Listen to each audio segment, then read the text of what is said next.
I would like to invite on the stage Diego Soroa with his speech, Beyond Digital, the Exponential Transformation.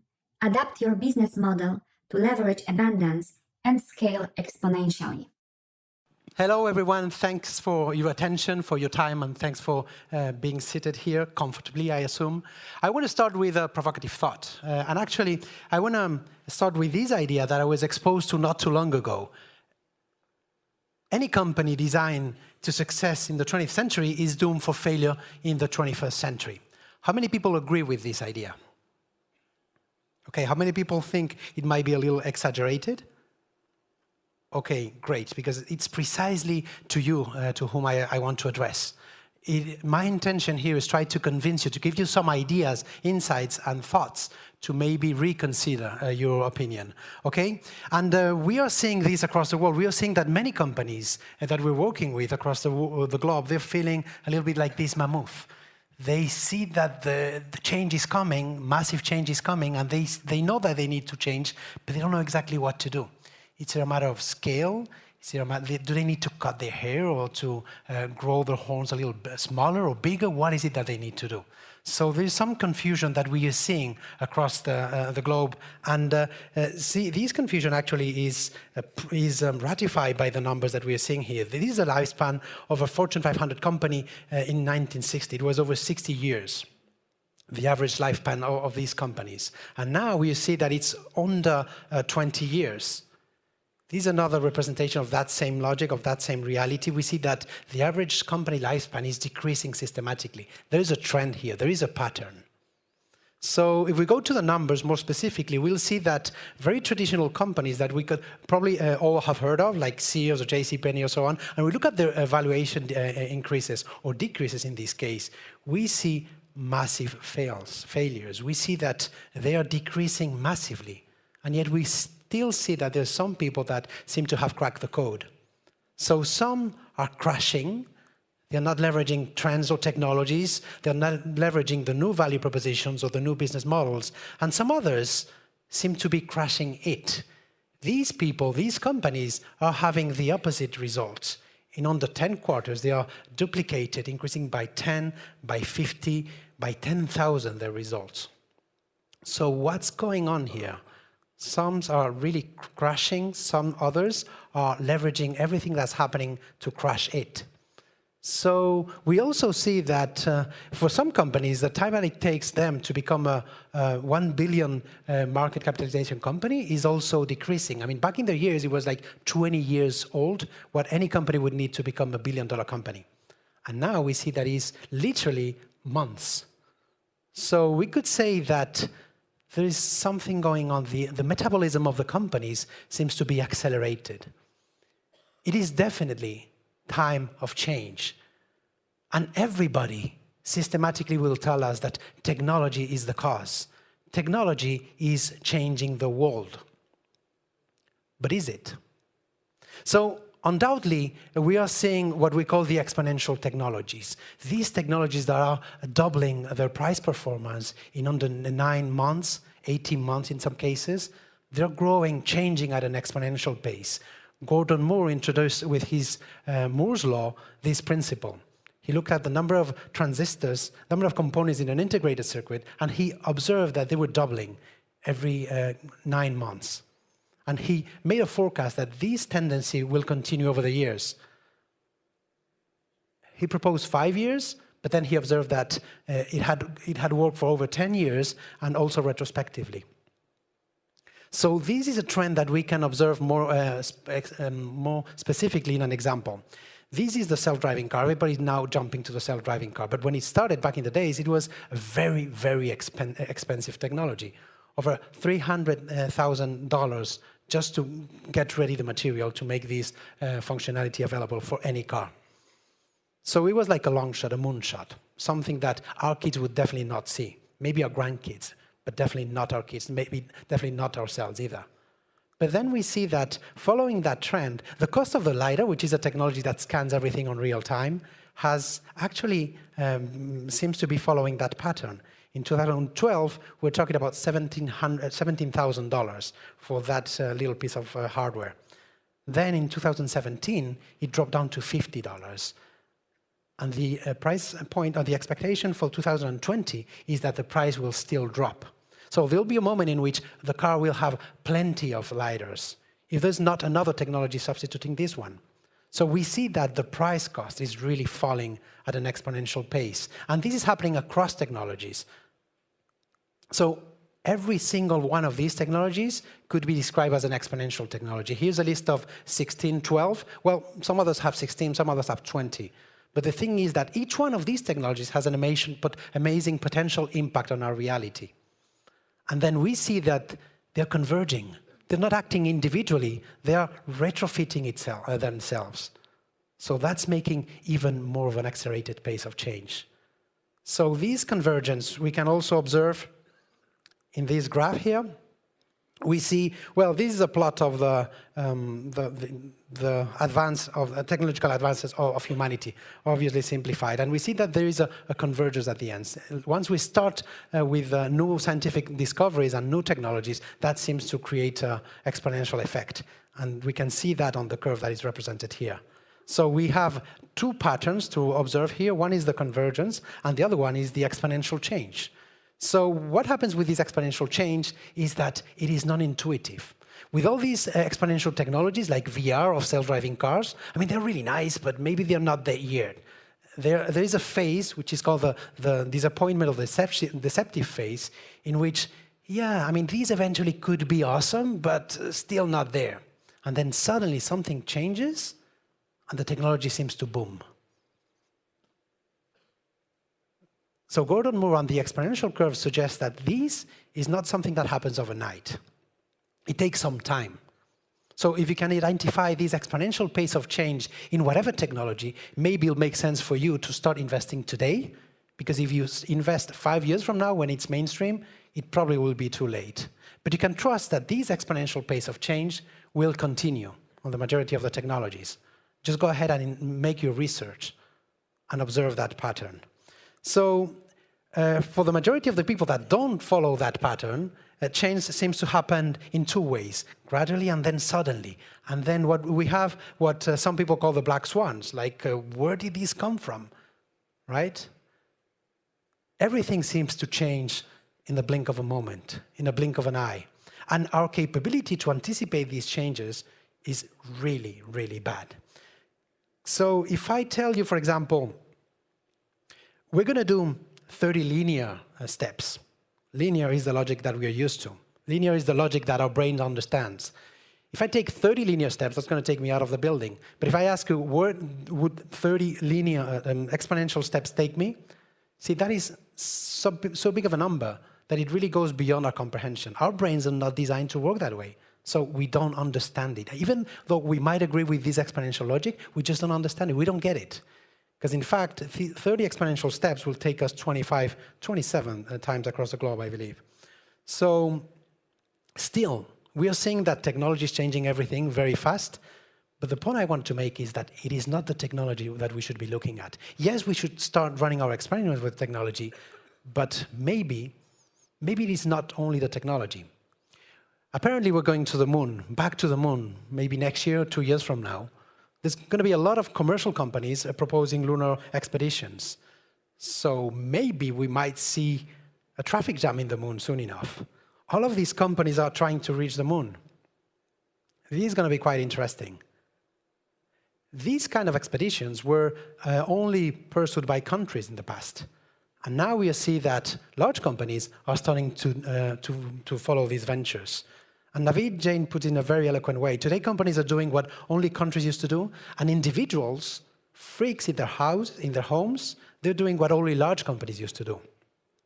So this is the Israel expedition that just failed massively, but they're going to go back because they know that learning happens through systematic experimentation.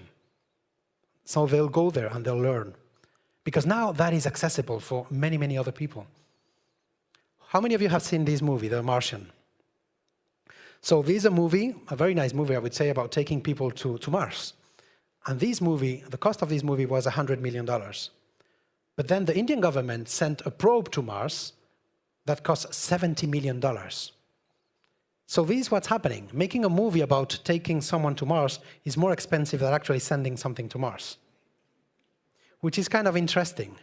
My point here is that these technologies, the access to these technologies is lowering.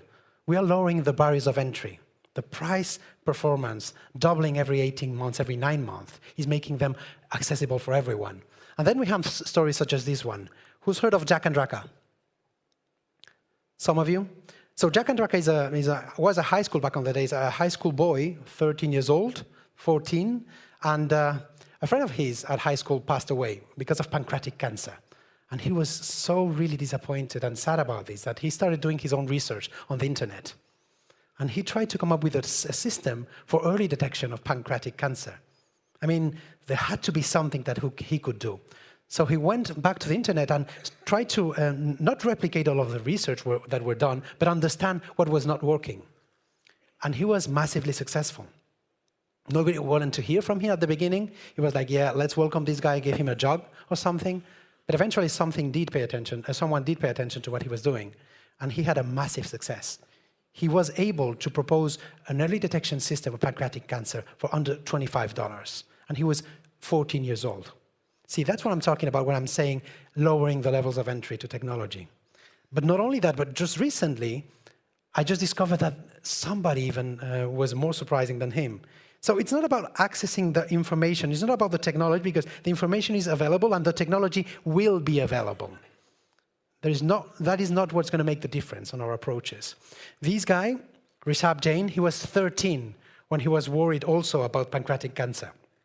But he went even further. He wanted to come up with an early, not detection, but with a system to cure cancer using AI. And he was successful too. It was a high school project. So it's no longer great pharma, it's a 13-year-old boy that can access these technologies and this level of information and make a huge of a difference. So we're talking a lot about digitization. And yes, digitization, and it's really important, but it's only the beginning. It's not really where the massive changes happen. And there's a lot of changes with that. Mark Andreessen mentioned software is eating the world. And yes, it is eating the world. And not only that, but we're seeing that the value chain is being completely, the value pyramid is being completely inverted. In the past, it was all about solids, about extracting, transporting, building. And now it's all about information. And this concept of the digitization not only is affecting the pyramid of value, but also it's affecting ourselves as individuals. Raymond McCauley, a biotech and bioinformatics faculty member of Singularity, proposed this comparison between the computers and the DNA. And he mentioned very different steps to compare these two systems. And actually, this is precisely what's happening, he says. We are now able to digitize our DNA. And once you've digitized it, you start to understand it. And you can start playing with it, writing it, and you can start changing ourselves. So this is what's happening.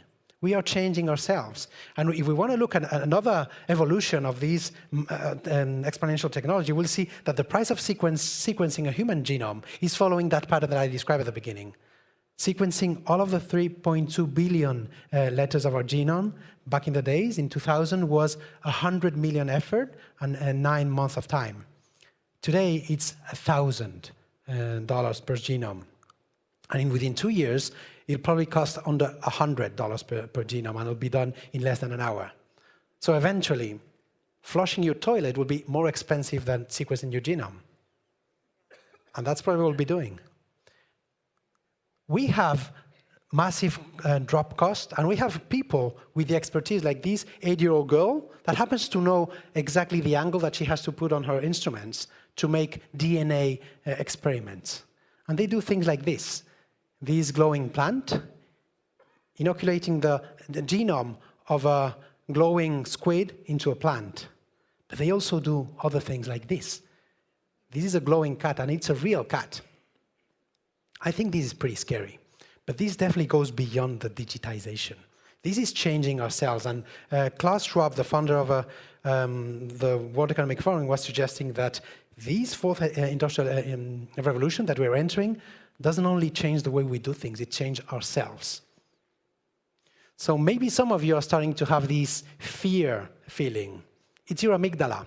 Douglas Adams said, anything that happens after you're 35 is like a major risk that goes against nature. I am 44, and I'm still trying to understand and decipher all of these, the implication of all of these technologies. With these, what's also happening is that the problems that we are facing are changing. I'm going to give you a very quick example. I was working with these people not too long ago. Racine is a company that does suspension engines for trucks and for Maserati and for Tesla. And we were entertaining the concept of exponential design. What if designers could be disrupted? What if designers could be automated with generative design and so on? And that was really, really effective, very interesting. In just 5 weeks, we were able to lower the weight of this piece, this component, in 10%, which is massive. But what was more beautiful was them realizing that now that the cars are going to be electric, the noise was going to be a major factor, a major problem that they'll need to be solving. And that problem of the noise was not there in the past, because the engine will make much more noise than these components. So now they're facing a new problem. This is a very simple example of how new problems are arising. But I want to go beyond that. So these exponential technologies are bringing new problems, and we need to be ready to identify those problems. But as I said, I'm going to go beyond that. I'm an architect, and one of the technologies that I'm really interested on is the self-driving car. As an architect, I understand that technologies change the shape of the city. The elevators allow us to go vertical, to grow the city vertically. And the car allows us to go horizontally, okay? So the urban sprawl is possible just because of the car. Now that we have a major change in this technology, we can expect a major change of the way that we design our cities and the way of we live our cities. So I'm really interested on these technology. These in Singularity University, I was able to test that car. Look at the face, the stupid face that I had here when I figured that it really worked without me intervening at all. So, but that also brings new problems. Like what? Well, what if there's a car accident? Who pays for that? So recently, all of these companies are jumping into this field space. They realize that they need to change the value proposition or to add something to it, because the problems that they were facing were new. And hence Volvo CEO said recently that they'll accept all of the liabilities of the accidents that happen while the cars are driving in a self-driving car. That is a massive change on the value proposition and on the business model. And what happened to insurance companies? Who could expect, right, that the car industry, the car makers would be assuming the role of the insurance provider? So exponential technologies are creating new problems that require new value propositions and new business models. And I want to go yet beyond that with an example that probably everyone has heard of, which is the Kodak example. But hopefully I'll give you a different perspective to this example. So Kodak was massive back in the days. In 1998, they were like the #1. I mean, they owned the market. 85% of all of the films sold and produced were theirs. But then something happened. Everybody knows what happened. They had a market or a value proposition or a business around this, selling films, basically. So probably some of you, or many of you actually, might have used these films. You know that these films were expensive. 36 pictures, 24, 12. So you took them with care because they were expensive. You don't want to be wasting them. They were scarce. And the business model of Kodak was created all around that scarcity. We are very good at the chemistry of the films. We are very good at dealing that scarcity. But then something happened. Well, there's a story that says that this guy from Kodak invented the digital camera, and that is true. But there's some people that, I mean, there doesn't seem to be agreement. Was he asked to put the invention in the drawer and to hide it, or was he given the resources? As I understand, he was actually given the resources to further develop it. But that disruptive technology popped up in a context that was not fertile. Nothing was ready in that company to foster and manage this kind of innovation because it was killing the status quo. Nobody wanted to really hear about that. So what happened? Suddenly, we went from the 24 film cameras rolls to the infinite exposures. And now we have a new problem. What is the new problem when you have infinite exposures? You have just too many photos, too many images. You don't even know what to do with them. And Kodak did not react to that new problem space. The problem had changed, but they didn't. And who identified this problem space? A completely different company. Actually a startup done by just 30 people the money in which it was sold. So we see that Kodak fail massively, while a bunch of teenagers or youngsters creating a startup were reaching $1 billion market capitalization with Instagram. Because Instagram is about solving that problem that we have of the abundance of pictures. How do you deal with that abundance? Kodak did not even enter that field. So the people that understand this transition from scarcity to abundance are much more ready to understand how they can serve the new needs, right? This is what is redefining organizations, the transition between scarcity and abundance. And I'm going to give you an example that is given in this book that is very interesting, actually. This is a book by Peter Diamandis. He's one of the founding members of Singularity University. And if you realize here on this huge screen that we have, you'll see that the book is covered in aluminum foil, right? And there's a reason for that. He uses aluminum foil as a story to give an example of how something that was really scarce in the past ended up becoming something massively abundant. And he says that, the king of Siam was Napoleon III was receiving the king of Siam. So he wanted to impress him. And instead of giving, in the banquet, instead of giving him the silverware of platinum or gold, and the dishes and everything, he was received with aluminium. Because aluminium, even though it's the 8th more frequent material in the earth crush, it was really, really very expensive. Because it was very complicated to separate the aluminium from the bauxite. Until some people, some chemists, came up with the electrolysis, a technology or a process that allows for that easy separation of these two materials. And suddenly, aluminium became very abundant. And now aluminium is, as we know, something that we dispose of systematically. And that concept of going from the scarcity to the abundance is precisely the effect of the exponential technologies. And it's happening across bits and across atoms.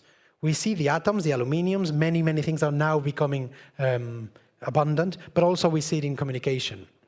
And we see that there's many different communications being liberated, many abundances being liberated currently. We have an abundance of communication. It all started with the Gutenberg, right? The one-to-many communication was enabled. But now we're in the Zuckerberg moment in which many-to-many communication is available. And we have just announced the quantum supremacy. We have abundant computing power, or we will get there. And if you look at the price point of the energy, you'll see that it keeps on dropping. And that doesn't just stop at some point. It will keep on dropping until the cost of it will be zero. Abundance, intelligence, data, abundance, people, and these are generic abundances. But if you can identify a specific abundance that you could leverage, that's when the magic starts to happen. So we see that the exponential technologies are leveraging these abundances. So it is precisely this concept of abundance that I want you to take home. We still see a lot of people that prefer, and this is like a very intelligent person, that prefers to work around scarcity. They only invest on the things that have a clearly defined and protected competitive advantage. So they want walls, they want moats, right? Because they protect you from the outside. But these very moats and barriers that protect you from the outside are the things that prevent you from changing. They're constraining your change. So there's other people that we could argue that are just as intelligent, like Elon Musk suggesting that if your sole protection against innovation are these modes, well, maybe you should reconsider that. Scarcity was the business model of the 20th century. And now we have completely new challenges. So what is the business model of abundance? What is the business model that makes sense in this fourth industrial revolution? We saw this in the previous presentation. There is some very clear example of what's going on, what's happening. Uber, the world's largest taxi company, owns no vehicles. Facebook, no content. Alibaba, no inventory. Airbnb, no real estate. Something really interesting is happening. Take a moment here to observe what I just mentioned. The core activities and the core functionalities and the core values of these companies are not owned by them. They're leveraging them. They have identified an abundance, and what they're doing is leveraging that abundance. So that allows them to change and to grow at a massive pace. at an exponential pace. They're changing just as fast as technology. So that is something really desirable. Instead of being constrained to your assets, to your own capabilities, try to identify abundances out there and connect to those abundances, then manage those abundances and offer something infinitely scalable. Okay? So, again, exponential technologies are liberating abundances, and these abundances are bringing disruptions. They're changing the problem, they're changing the value proposition, they're changing the solution. So to that, we need to react with new business models. Okay? So my suggestion here would be, think, what is the scarcity that your company is managing? Because in the past, it was all about identifying a scarcity, an asset, a product, or a service, putting some barriers around it, and providing only control access to those assets, those goods. Probably your company is built around a scarcity. Can you identify that scarcity?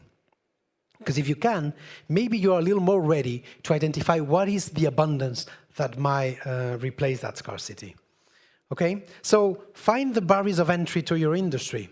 It might be the scale, it might be the switching costs, it might be the intangible assets, it might be a regulation, it might be anything. Find that supposed thing that is protecting and giving a competitive advantage to unfair competitive advantage to your industry or to your company, and try to reinterpret disruption through the lens of those modes.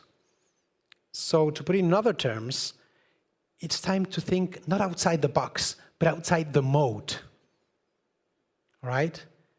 If we want to scale, if we want to have a massive impact, if we want to have a massive capability of adaptation and change, we have to identify our modes and revisit them. Because disruption will happen precisely at those modes. So many companies are doing disruption research, and they seek for exponential technologies, and they seek for, what can we do with this technology in our company? So that research is vague, random. But if you try to reinterpret your modes in your company through the lens of these disruptions, these exponential technologies, then maybe you'll find something. Nobody knows where disruption might come from. Probably because we're not looking in the right direction, or we're not looking wide enough. So, what is the abundance that you're leveraging? What abundances could you be leveraging? There's many. There's not one single answer to this. But if you find one, you might be into something really, really big. Because we've seen that current business models no longer work. They don't work for abundance. So what works? Well, the first thing that will work is understanding that changing landscape requires changing perspective. Okay, because otherwise we're going to be limited to interpreting the old through the lens of the new. And that has some inconvenience. Let me give you an example. This is a typical factory of an English factory of 200 years ago. So you see that the whole layout here, depending on a huge steam engine upstairs, and all of the machines were connected with a band to that huge engine. So suddenly, at the beginning of the 20th century, the electric engine appeared. And they say, wow, now this is awesome. This is a much more efficient engine. We're going to substitute the upper engine with this electric one. And we're going to have, awesome benefits, much more efficient and everything. And so they did. But that was very limited, wasn't it? It took them 20 years to realize what the full potential of the new technology was. The new technology, the electric engine, was bringing something much more important, was bringing mobility to each one of the engines. So they could place one small engine, one small electric engine in each one of these machines, and just swift around, change the display. But they didn't understand that. It took them 20 years, because they kept on interpreting their reality through the lens of the old. So I'm encouraging you to follow Aristoteles' advice, and understand that it is the perspective shift that we should be aiming, because perspective shift would unlock much more than all of your resources, all of your money, and all of your talent. Changing the answer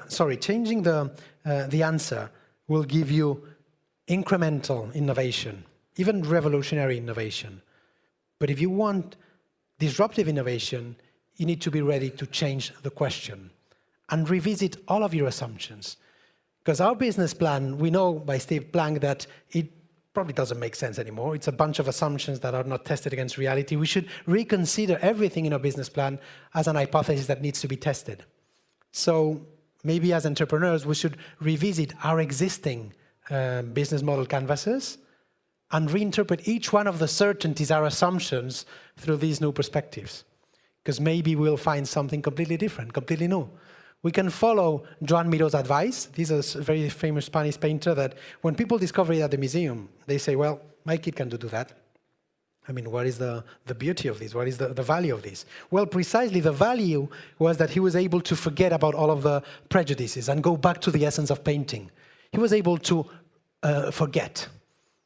Change is a trapeze. We need to let go of some concepts to let in some other neural patterns and understandings.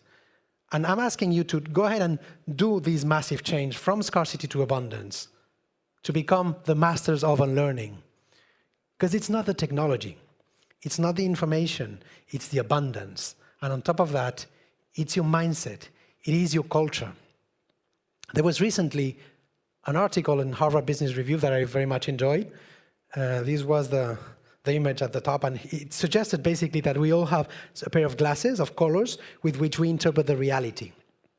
Hopefully this little talk has helped you to challenge those lenses of yours, at least temporarily, to acknowledge that there is an alternative reality for you and for your company up there.